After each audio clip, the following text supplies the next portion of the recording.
I want to talk about the scapegoat cycle and why Britain always needs someone to blame. There's a consistent pattern in British political history that can't be a coincidence. Every era of economic anxiety, social instability, or political crisis has produced the same response. Not structural analysis, not systemic reform, but a body, a group, a face to project the nation's fear onto.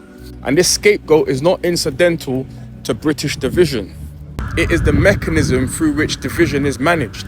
First, it was the Irish in the 1800s. They arrived into a Britain already destabilized by industrialization. The Irish were framed as dirty, criminal, intellectually inferior, and culturally incompatible with British life. They were blamed for urban squalor, disease, and moral decline. Conditions that were in reality the product of unregulated capitalism and landlordism. Then we have Jewish communities in the 1800s and 1930s. They were accused of stealing jobs, of financial manipulation. The 1905 Aliens Act was built almost entirely around this kind of moral panic. And in the 1950s and 1970s, it was Caribbean and South Asian communities' turn. The Windrush generation arrived at Britain's explicit invitation to rebuild a war-shattered economy, and within a decade they were the problem.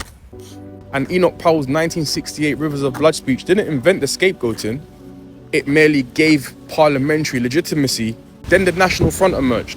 No blacks, no dogs, no Irish. These signs weren't metaphors, they were policy and practice.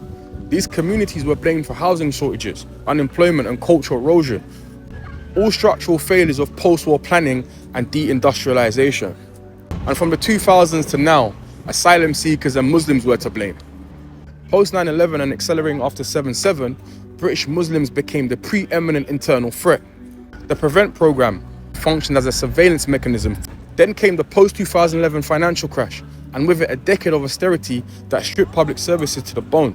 The explanation offered to the public was not deregulated banking or ideological fiscal policy, it was immigration.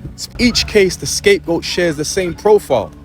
They are visibly other, economically precarious, politically disenfranchised, and incapable of mounting a proportionate institutional defense.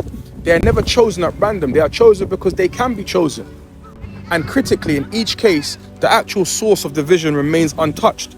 Sociologists Stuart Hall call this authoritarian populism, the process by which consent is manufactured for policies that serve elite interests by directing popular anger downward rather than upward. It's not new, but it works because it offers something structural analysis can't. Simplicity, a face, a name, an aesthetic, somewhere for the pain to go.